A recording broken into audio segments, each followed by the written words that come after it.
So we continue with the chapter circulatory system for standard 8th ICSE. So we had done till now the different ways in which by sorry how the heart is circulating the blood to the complete body, and also we studied about the lymph part. Now we are going to see the different kind of blood groups and about the defects or the conditions which can be taking place for the heart problems.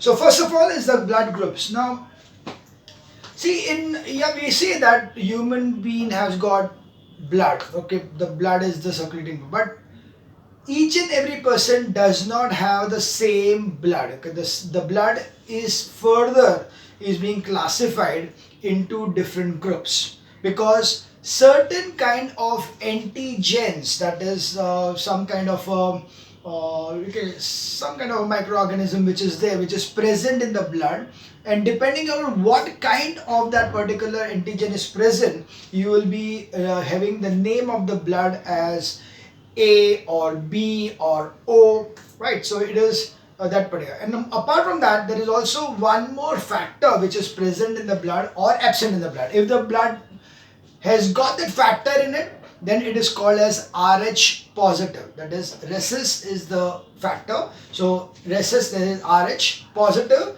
if the blood contains that particular factor. If it does not contain, it is called as Rh negative. So accordingly, what we have is group A, then we have got group A Rh positive or A Rh negative, okay, minus. Okay, the next could be, it could be B, which will have an Rh positive, or B Rh negative. So we normally don't say Rh, we just say A positive, B positive, A negative, B negative, etc. So it may have both these factors, that both these antigens. So it will be AB Rh positive or AB Rh negative. Sorry. So it is AB Rh negative. And finally, if none of the A or B antigen is present, then it is O, which is Rh positive, or it is O Rh negative. So depending upon these particular conditions, so whether the body contains that particular antigen or it does not contain, the names of this particular blood groups are being differentiated in this particular manner. So there are in fact there are totally 8 different blood groups. We can say the 8 different blood groups, that is A, B, AB and O. That are the 4, but one is positive and other is negative. I don't think you'll be having the positive negative part in your syllabus for the 8th standard. So you can just consider it as these 4. So we are just going to consider that these are the 4 kinds of the blood groups we are having. Of course, the blood fluid has got means inside thing also. Okay, एक के अंदर 2 part, B के अंदर 2 part. But anyway, for your 8th standard syllabus, you can just consider that there are 4 blood groups: A, B, AB, and O. So these are the 4 blood groups. So blood groups, Carl Landsteiner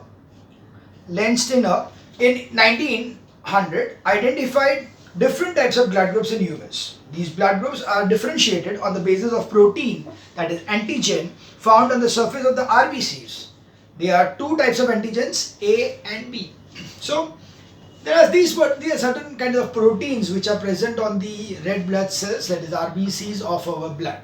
वो protein जो है, that particular protein can be of 2 kinds, either A or B, or there could be both of these antigen present in the form of AB, or it could happen that none of these are present, then it is O group. So accordingly, we have a person's blood group is A if the antigen present in the RBC is A, and B if the antigen present is B. The person with RBCs have both types of antigen belong to the AB blood group, and those with no antigen, neither A nor B, had the O blood group. So accordingly, depending upon what antigen is present in his body, he will be having that particular blood group. If the antigen is A, then the blood group is A. If the antigen is B, the blood group is B. If antigen is both A and B, then it will be AB. And if none of the antigens are present, then the blood group is O. Now, why do we need to know this blood group? The blood group is important to be known is because when due to any circumstances, if the person needs to be given blood externally, like a person went through an accident, so in accident he has got a lot of loss of blood, so to recover that the person is given blood, so another person is going to donate his blood and give it to this particular person. So this donation of the blood can be given to this particular patient only if both the blood groups are the same. Because if the blood groups are not the same, then the antigen which is present between the two will not combine properly, and they would fight with each other, and accordingly it will damage the whole body and it could even lead to death. So that's why it is very important that when the blood transfusion is done, at that time it should be known that what kind of blood group is there of that particular patient as well as the donor. Right? So that is called as blood group matching, and accordingly it is seen that the blood group matching is done in such a way that a person having the antigen A can get a blood only from A. A person who has got from the blood group B can take the blood only from B. The person who has got AB can take it from A also, B also, and AB also. And since O does not have any antigen, so O can give blood to any person. So O can give. So we can see over here that if I just enhance this, so we will keep this like this. So the people from whom the A can take blood is going to be from A itself. Of course, A can give to the A. And secondly, it can be taken from O, because O does not have any protein in it. It doesn't have any antigen in it. That's why one which does not have antigen can always be given to any particular person. Right? Similarly, B can take blood from B as well as O. AB can take blood from A also, B also, AB also, and O also. Whereas O can take only from O, cannot take from anybody else other than O. So that means the AB group is the one which can take blood from any person. Hence they are called as universal recipients. What do you mean by universal recipients? The one who can take blood from any person is called as a universal recipient. That's why AB, the person who has got the blood group as AB, can take blood from any person, that is A, B, AB or O. Okay? Whereas the O is the one which can give blood to anybody. He can give to A also, B also, and AB also, and O also. Therefore, this O is the universal donor. Okay? So the blood group O is the one which is a universal donor, whereas the blood group AB is the one which is a universal recipient, right? So that's what they are giving here. Matching of blood groups competitively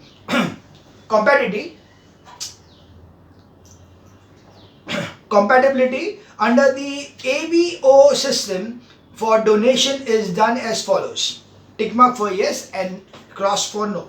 So you can see over here, A can, a blood donor who is A can give blood to A also and AB also.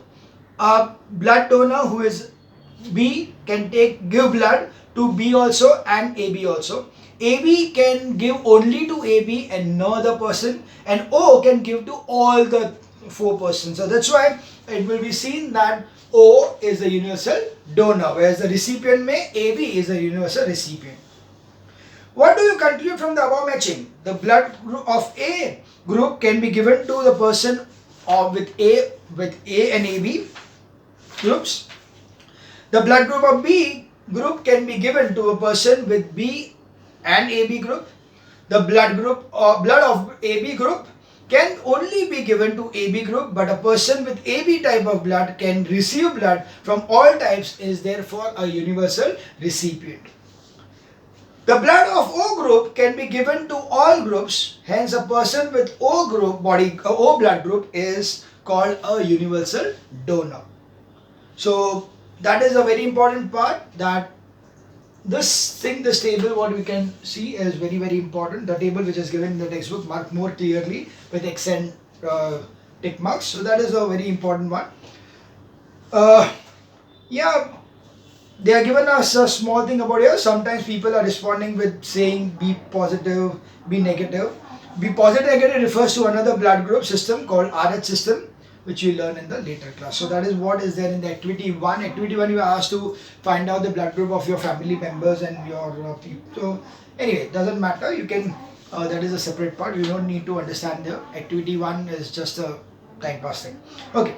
The next is blood donation and blood banks. So you see that every time when a person is ill, and if you need to look for a person for donating the blood, it becomes very difficult. So what happens is that the hospitals have got something which is called as a blood bank. In the blood bank, they are going to take blood from the people and store it with them for a longer period of time in a particular storage system, so that whenever a person requires blood, he need not run around for this particular blood, but he can just go to that bank and receive the blood by giving some money, or maybe you can even so what normally is done is that you are not paying for the blood, but instead you are replacing the blood. So suppose a patient requires a blood, so his friends or his relatives will donate 1 bottle of blood, and accordingly they will get 1 bottle of blood in exchange. So there are many systems like that, but this is what blood bank does. So blood donation is a voluntary procedure where blood is drawn from the healthy person called a donor, so that it can be given to someone who needs it during a surgery or medical treatment. Normally a pint of blood, that is 420 ml, is withdrawn from a donor at a given time. Blood bank is a place where blood collected from donor is stored and preserved to be later given to a recipient as and when needed. So that is a blood donation and a blood bank. In fact, nowadays it is also seen that they not only keep the blood with them, but the blood के अंदर के जो ये भी होते हैं, like plasma, and then there is the serum and all, then there so platelets. So not only the blood, can even the parts of the blood can be donated or can be given to the patient. So that's the technology is increasing day by day, so that you are not only giving, when you are donating 1 bottle of blood, that is 420 ml of blood, you are not only saving 1 life, but you may be saving 3 or 4 lives by donating blood. So donating blood, of course it is to be done only after the age of 18, so you cannot do it right now, but once you are 18, yes, you can be a regular blood donor, and it is a good thing because it doesn't make you it is harmless to you. Doesn't harm you at all, because that 400 ml of blood which is drawn from your body is made in hardly 3 days time, and you will never face any kind of problem by not having that 400 ml for 3-4 days time. So obviously there is not going to be any kind of problem, and in fact you are doing a good deed by saving somebody's life. So yes, blood donation is always a thumbs up.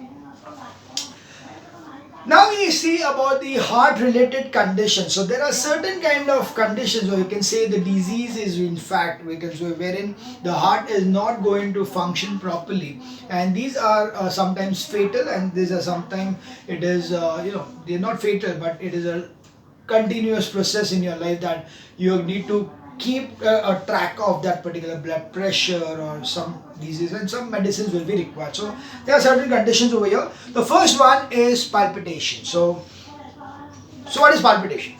Sometimes one may experience the heart beating too hard or too fast, or sometimes even skipping a beat. So yes, many times it happens that, like, it's a result day and you're going to the school. क्या होता है?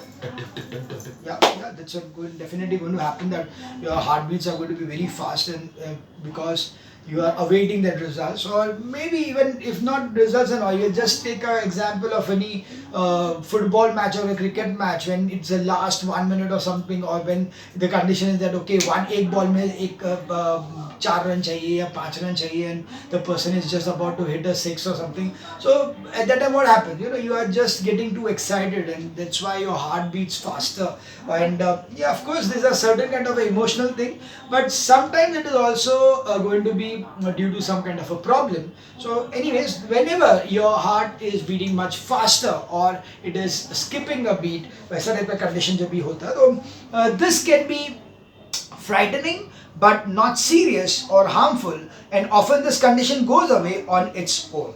Most of the time it is caused by stress or anxiety. Sometimes certain types of food may also cause palpitation. So yes, so normally it is related to the condition, you can say emotional condition at that time, though you are stressed or you are getting excited about it, the anxiety which is there. Yeah, it is there. So normally it's not harmful, and yeah, certain foods also bring this particular kind of palpitation to you. So not something very harmful, but yes, you need to know that that is one kind of abnormality of the body, that is palpitation.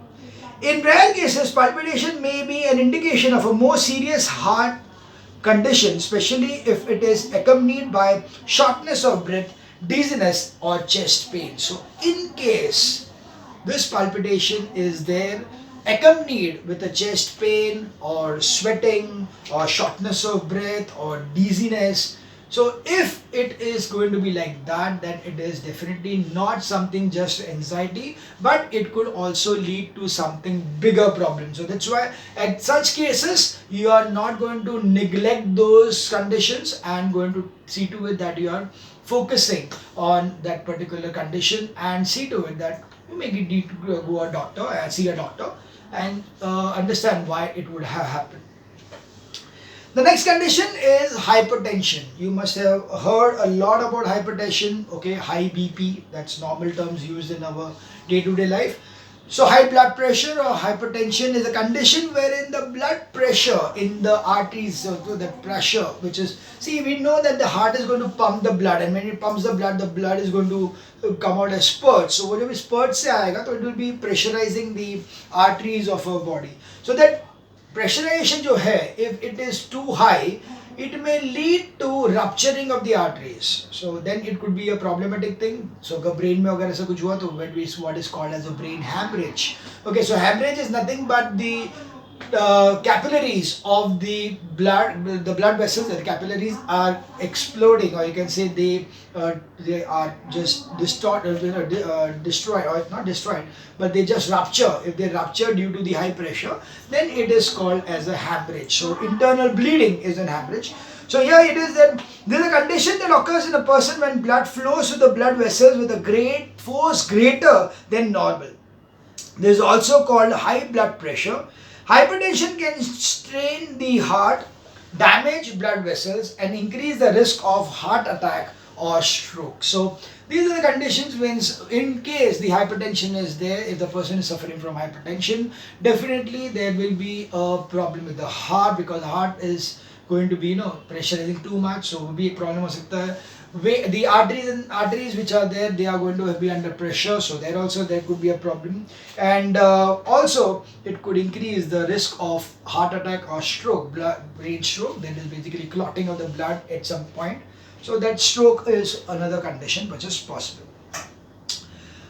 The third one is heart attack. Okay, heart attack, a very common name. So yeah, heart attack is something which is going to be so where a heart attack is a sudden interruption of the blood supply to the heart. See, we have understood that the heart is going to get the blood to its muscles by the coronary artery and coronary vein. So coronary artery is the one which is going to carry the blood into the muscles of the heart.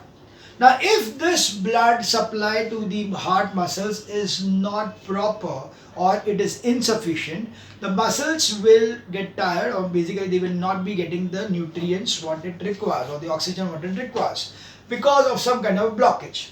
So when the sufficient amount of blood is not available to the muscles, the heart will not be able to function properly, and that is when a person could get a heart attack.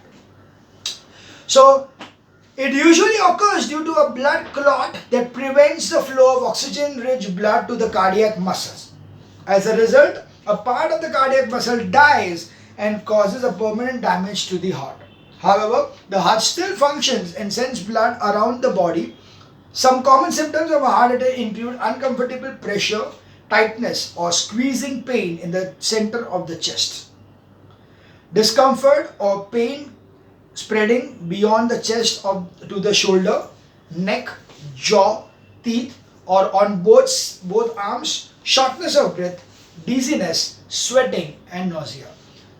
So, heart attack is a condition in which the heart does not get the oxygenated blood to the muscles.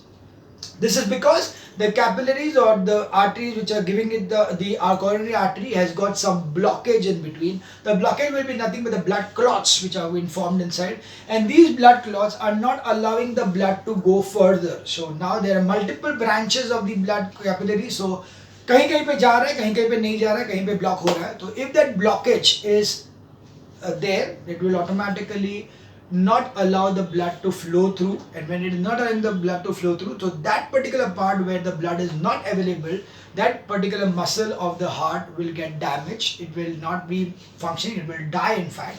So due to that dead part over there, so it is going to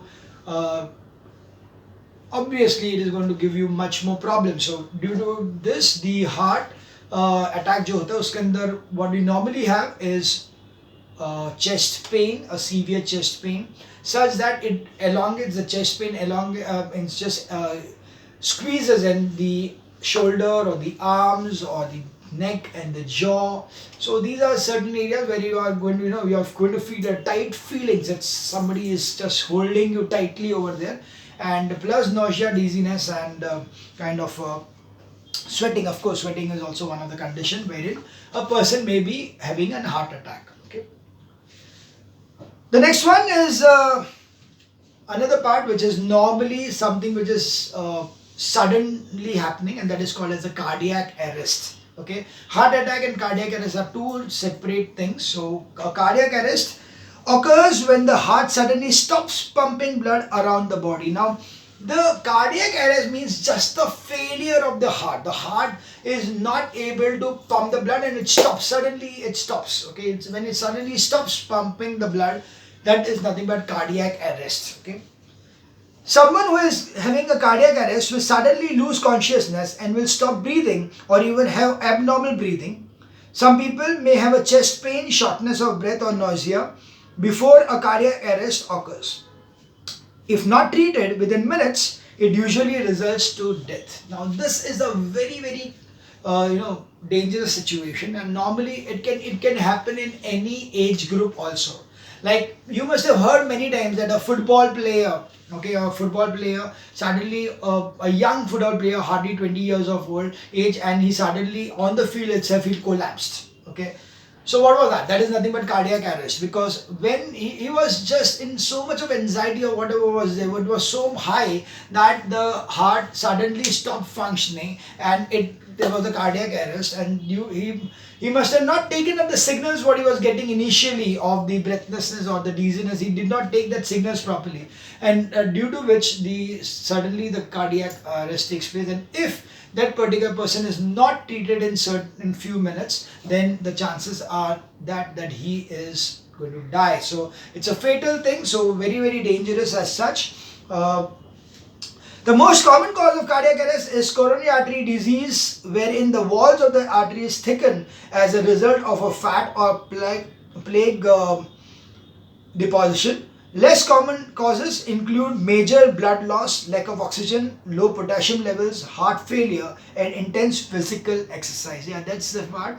Yes, very rarely, but yes, intense physical exercise. Intense physical exercise यानी बहुत ज़्यादा overstrain कर दिया अपने आप को. That is the condition when there could be a heart failure.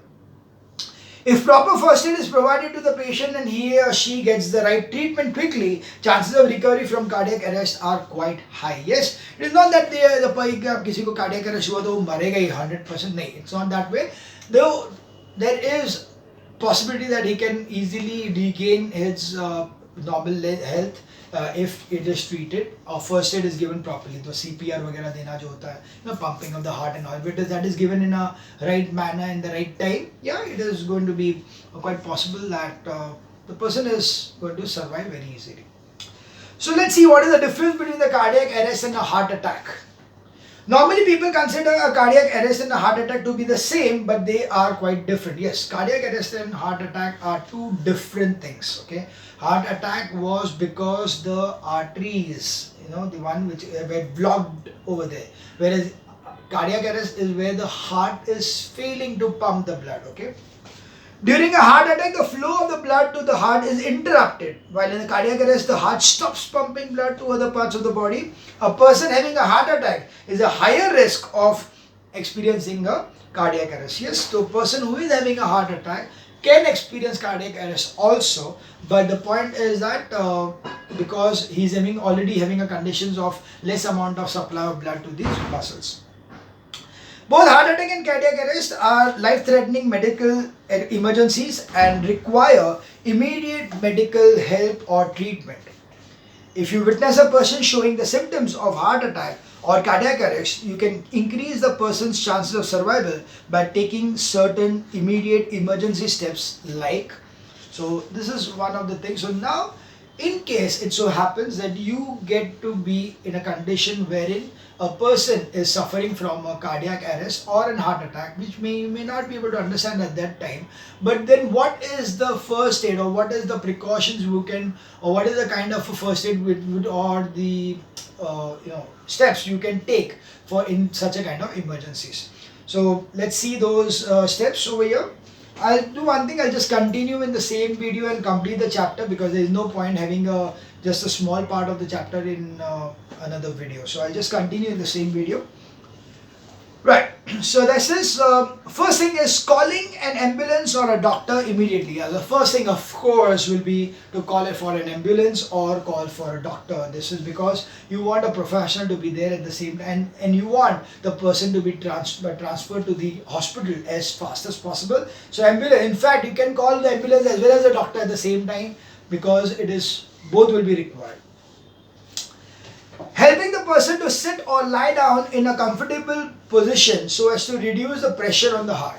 See, if the person is standing, then he needs to still pump the blood to the upper part of the body, and wherein the chances of his brain not getting the required amount of blood is very high, because the heart is not pumping the blood properly.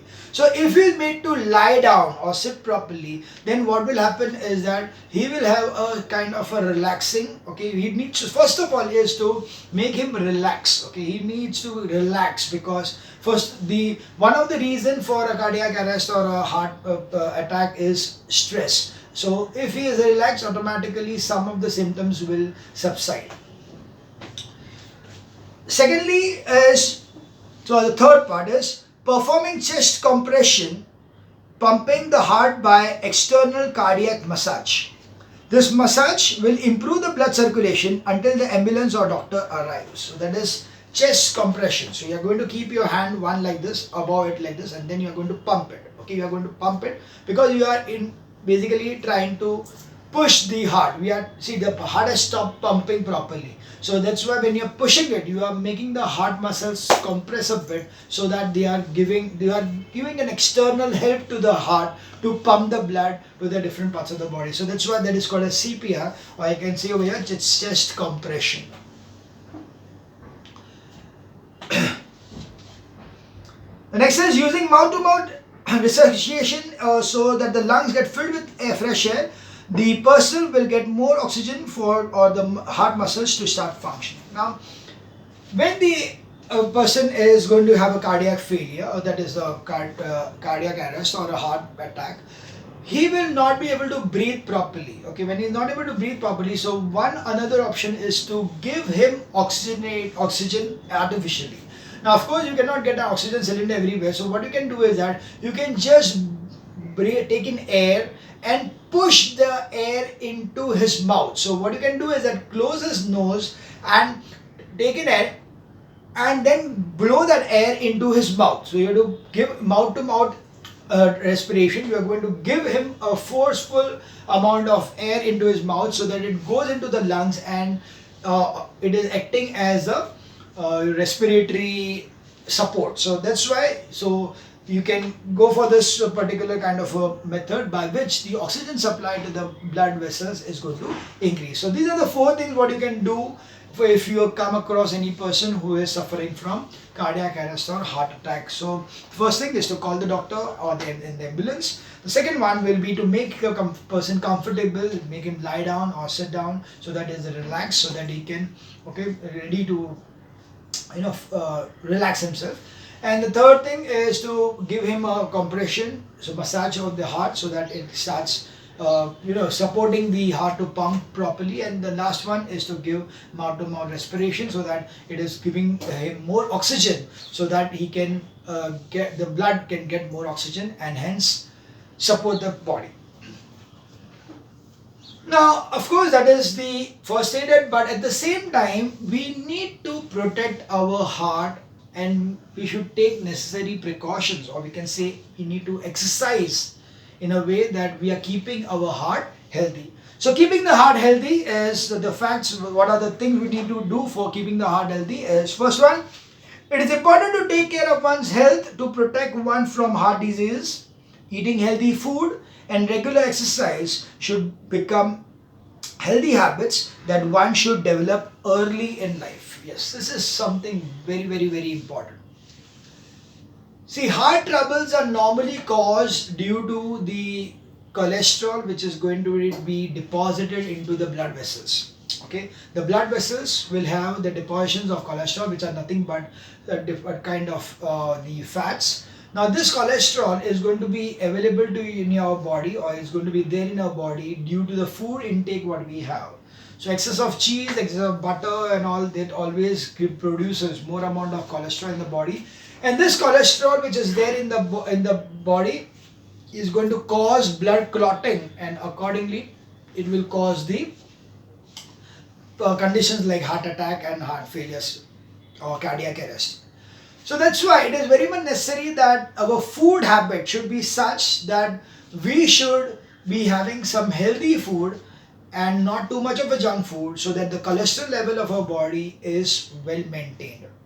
Apart from that, we should also do regular exercises, because when you do regular exercises, the heart will pump the blood faster or with the pressure at that time, and that will clear off all the the cholesterol and all which is deposited in the arteries and all. They will get cleared off when they are doing some exercise. Okay, so when you are doing some physical exercise, the heart pumping is going to increase, and that will increase the flow, and that increase in the flow will see to it that each and every smallest capillaries of the body are getting the blood. At the same time, if there are any kind of a cholesterol development in the arteries and the veins, they are going to get removed. So that's why exercise very important, and good healthy food habits also very important.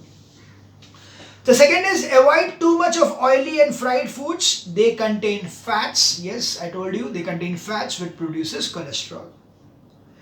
Excessive eating of fast food deprives the body of required nutrients. Eating lots of vegetables and fruits is recommended. Yes, the junk food, yeah, we love junk food, that's true. But at the same time, it is required that it should be in a controlled manner. We cannot have a junk food in a regular diet, because if you are going to have a regular diet as a junk food, then your body will be deprived of certain very important nutrients which are required for the body, which they can get only by fresh vegetables and fruits.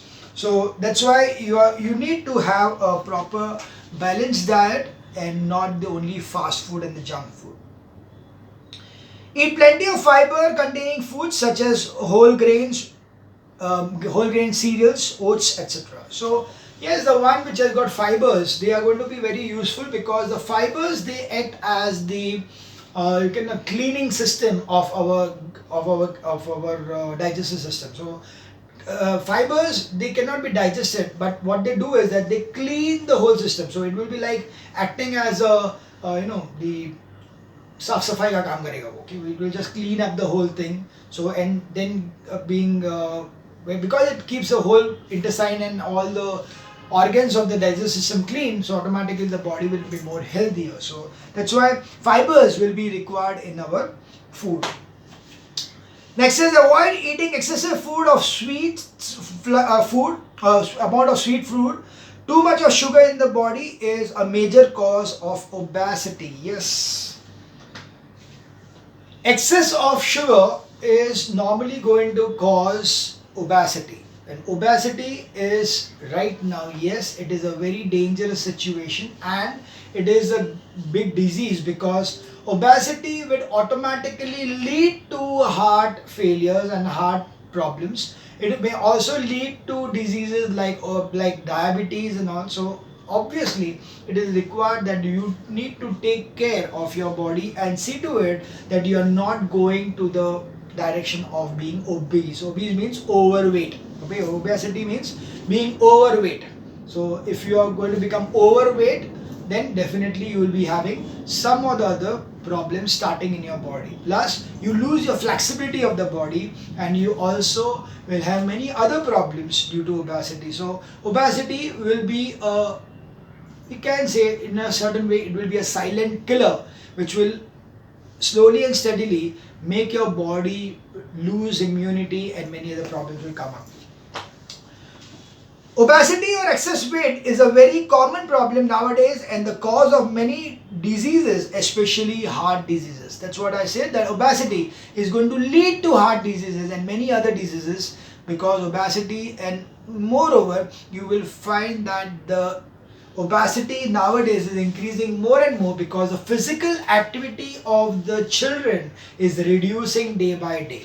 Okay, children, agar उन लोगों को free time मिला, yes, I know very well that you all, when you are free, you would prefer to play a game on your mobile or a laptop rather than going down to do cycling or playing around. So not in the lockdown condition, but in previously also, before everything was normal, at that time also you preferred doing something on the screen rather than playing, actually doing the physical activity of running around at different places. So it's always good to have a physical activity rather than just sitting and being what we normally call as a couch potato. Playing outdoor games is a good form of exercise. It keeps us active and happy. And finally, regular walking, jogging, cycling, etc. help to keep our body fit and healthy. So that's it. So finally, yes, of course, you need to have a regular walking exercises or running or jogging or cycling, or so basically some kind of a physical activity is very much required for your body to remain healthy. So it's a very important thing to keep yourself healthy and strong enough so that you are not suffering from any diseases at all. So yeah, so stay healthy, that's it. So that was about the chapter circulatory system. We'll discuss the exercises in our Zoom lecture, and yeah, if you have any doubts you can ask me later on. Fine, that's it. Okay, thank you.